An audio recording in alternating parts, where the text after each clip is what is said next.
detém uma tecnologia nuclear bastante desenvolvida. Aliás, o nosso acordo nuclear foi feito no governo Geisel em 1975 com a Alemanha, né? Houve uma irritação muito grande dos Estados Unidos porque nós não assinamos com eles, assinamos com a Alemanha. Isso já há 44 anos, e então eles detêm. Os Estados Unidos saíram unilateralmente, ninguém mais saiu. Rússia, China, França, Inglaterra e Alemanha continuam, né? E o próprio Irã continua cumprindo a, a, os preceitos, né? Este acordo da era Obama, nós não podemos esquecer que, na verdade, quem tinha feito exatamente esse mesmo acordo foi o Brasil e a Turquia sobre os governos de Lula e Erdogan, né? Que já era primeiro-ministro lá. Ele alternou entre primeiro-ministro e presidente, porque a Turquia tem as duas coisas, né?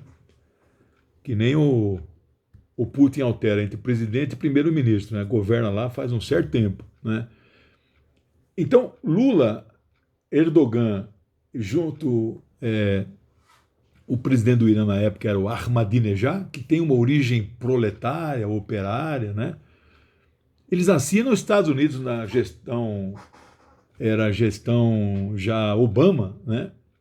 2010 foi o último ano do governo Lula. Esse acordo não vale. Acordo que eu não participo não vale. Então, o mundo teve que esperar 5 anos para que o Irã assinasse o mesmo acordo proposto por Lula e Erdogan, só que teve que esperar julho de 2015. Um grande acordo, porque os Estados Unidos suspenderam todas as sanções que haviam contra o Irã a partir daquele período. E vocês não imaginam o significado dessas sanções, dessas imposições. Essa potência chamada Estados Unidos da América, United States of America, não é pouca coisa as sanções deles, né? Eles têm leis que ferem o direito internacional, que as leis valem para um país. Uma lei de um país não pode alcançar outro país, os interesses de outro país. Então, eles, por exemplo, essas sanções contra o Irã, empresas que comercializarem com o Irã, navios que ancorarem em portos iranianos, com as bandeiras desses respectivos países, os Estados Unidos param de comercializar com essas nações. E quem é que quer ficar sem comercializar com os Estados Unidos? Então, sem falar o bloqueio de valores internacionais, a moeda de troca internacional é o dólar. Então, mesmo países que enfrentam os Estados Unidos, como Rússia, China, Irã, Índia, etc., né, tem que fazer o seu comércio internacional em dólar.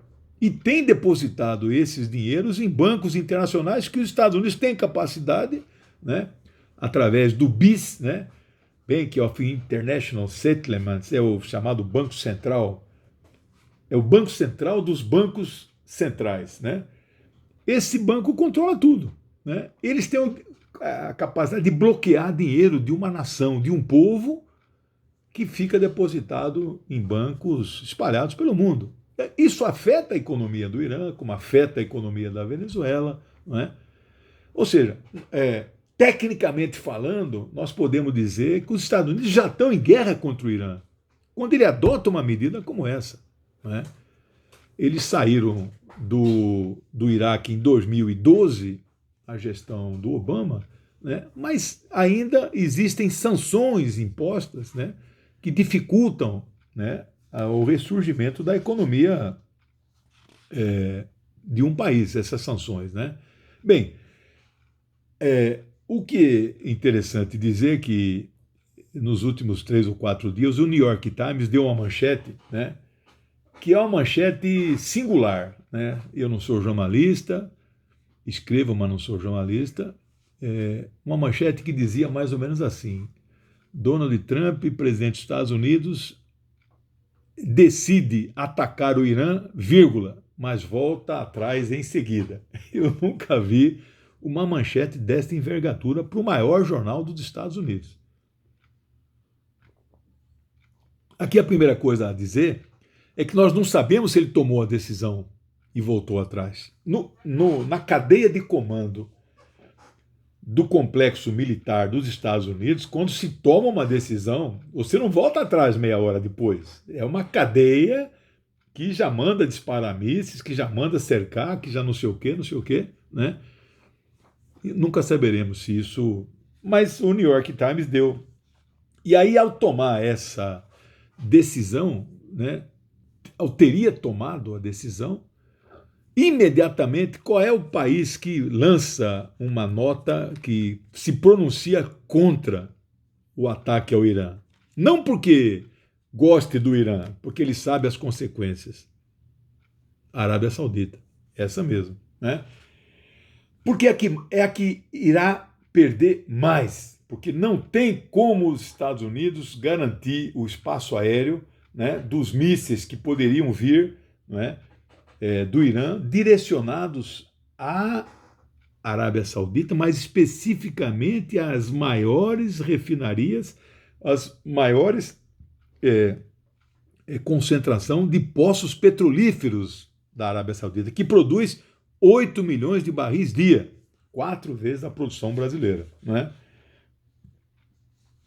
Sem falar que o Hezbollah, que é um partido político legalizado no Líbano, né, que os Estados Unidos consideram terrorista, mas é um partido que tem militância, né, que tem uma milícia que protege o Líbano, especialmente no sul, onde Israel, entre 82 e o ano 2000, por 18 anos ocupou e perdeu a guerra e foi expulsa, graças à resistência dos guerrilheiros do Hezbollah e os nossos companheiros do Partido Comunista Libanês, né? E outras forças patrióticas e democráticas que são contra a invasão de Israel ao Líbano, né?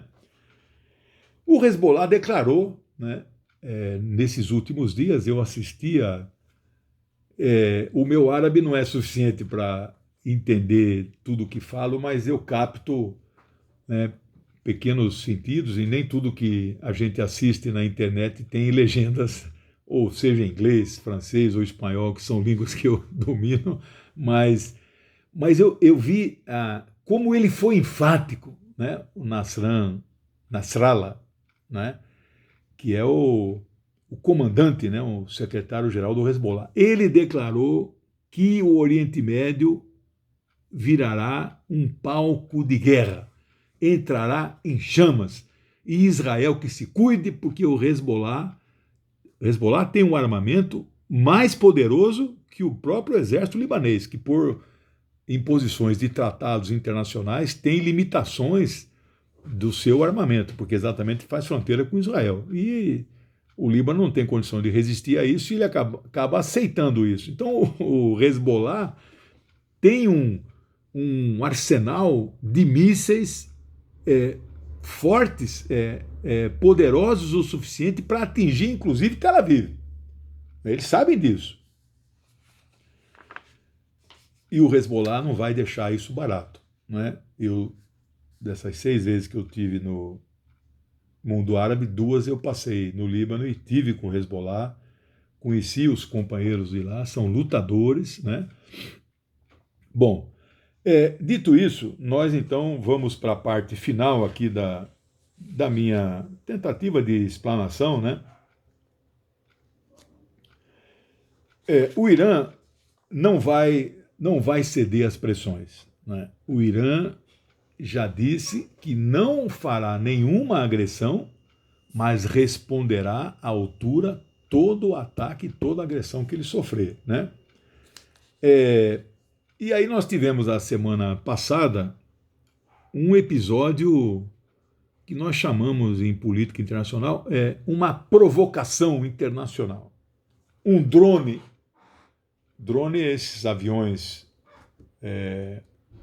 hipermodernos, sofisticados, que voam a alturas na estratosfera acima de 10 mil metros, não pilotado, né? Os pilotos dele ficam a 15 mil quilômetros, né? Os caras é que nem um videogame, né? Eles têm a tela, né? Ele é um piloto, só que ele não fica dentro da aeronave, né? Os Estados Unidos mandou um drone, que é um dos maiores que tem drones de vários tamanhos, tem até drones desse tamanho que a gente compra por R$ 450 para fazer filmagem, né? Mas este drone que ele mandou custa 220 milhões de dólares. E ele mandou esse drone, os Estados Unidos, junto com um avião civil do lado, invadindo o espaço aéreo do Irã. Não é? O Irã abate o drone e não abate o avião civil, que na verdade nós sabemos que não era civil, estava cheio de equipamentos de espionagem lá dentro. Mas daria uma repercussão internacional se o Irã abatesse um avião civil, né? Ele está classificado, né, junto a uma associação internacional da aviação, né, ele está classificado como avião civil, né? Como é que o Irã vai saber se tem ou não um aparelho dentro? Isso aí daria um pano para manga. Então o Irã não abateu e poderia abater pelas regras da ONU internacionais de espaço aéreo. Esse avião violou. Agora, o abate do drone é que repercutiu no mundo inteiro. O Irã usou um míssil que não passa de 4, 5 mil dólares para derrubar um equipamento de 220 milhões de dólares. Então, isso mexe com os chamados Masters of the Universe, como diz o Pepe Escobar, né, os mestres do universo, os caras que mandam nos Estados Unidos e mandam no mundo. Peraí, né, nós não estamos brincando com um país qualquer, né? Bem, o Irã é um país milenar, é um país que chamava-se Pérsia na antiguidade, né? O povo é persa, eles não falam o árabe, lá é farsi a língua, né? Parecida com o árabe, né? Mas é uma nação bilíngue. Todos praticamente no Irã falam o árabe, porque eles leem o Alcorão em árabe, né? O Irã investiu tudo o que fosse possível pelas vias diplomáticas entre 2010 e 2015, ou seja, 2010 o acordo não vigorou e 2015 vigorou, né? O Irã investiu tudo nesse acordo nuclear, para agora, a partir do ano passado, os Estados Unidos saírem unilateralmente, né? É interessante dizer que o Irã, depois dessa agressão com o drone e da ameaça do Trump guerrear, ele só disse ao mundo assim: nós vamos voltar a enriquecer o urânio. Não disseram que vão fabricar uma bomba, né? Pessoalmente, eu acho que não farão isso. O Irã quer a tecnologia nuclear para fins de energia, geração de energia, para fins científicos e para fins medicinais, né?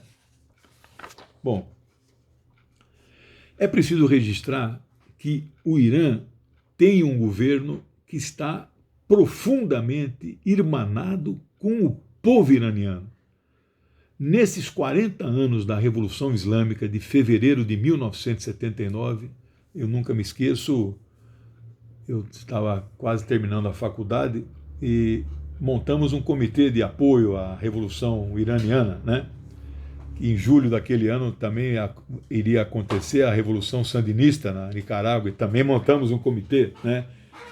Nós, marxistas, leninistas, somos internacionalistas. Tem que ser essa a nossa conduta, né? Nesses 40 anos, os Estados Unidos fizeram tudo para derrotar o governo da Revolução Iraniana, né? Um dia eu posso fazer um vídeo específico sobre o Irã. A democracia islâmica é bastante avançada, apesar de nós acharmos que não, né? Até o Ayatollah, que é a maior autoridade espiritual, ele não governa o Irã, autoridade espiritual. Até o Ayatollah é, de certa forma, eleito pelo povo. Ele é eleito por um conselho de 90 sábios, né? Esses caras são eleitos pelo povo, diretamente. Então não pensa que é um cara indicado, o Khomeini indicou, vai passando de um para outro. Ele tem lá a sua estrutura democrática de poder, né? E tem eleições livres, tem partidos funcionando, né? Então, o quadro colocado hoje se situa nesse posicionamento. O Irã vai resistir, o Irã não aceitará nenhuma agressão ao seu direito de exportar livremente a sua riqueza principal, que é o petróleo, né?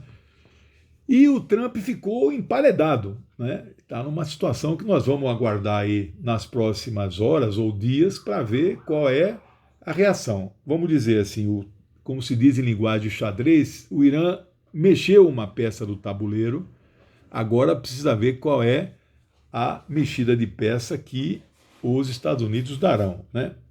O que nós, então, temos a certeza, né, é que se o conflito acontecer, ele não será um conflito local, ele será um conflito que será regional. O Irã até criou uma sala de acompanhamento, né? Online, 24 horas, uma sala, né, de situação que ele chama, né?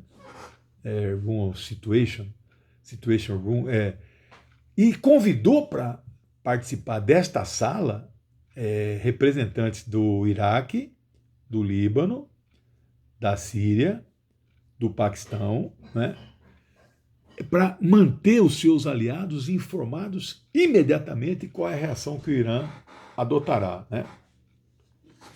E o Ocidente está avaliando. O Ocidente tem a certeza de que se houver um conflito ali, o Irã tem a capacidade de derrubar a economia mundial. Esperamos que isso não aconteça. Grande abraço, boa semana para todos.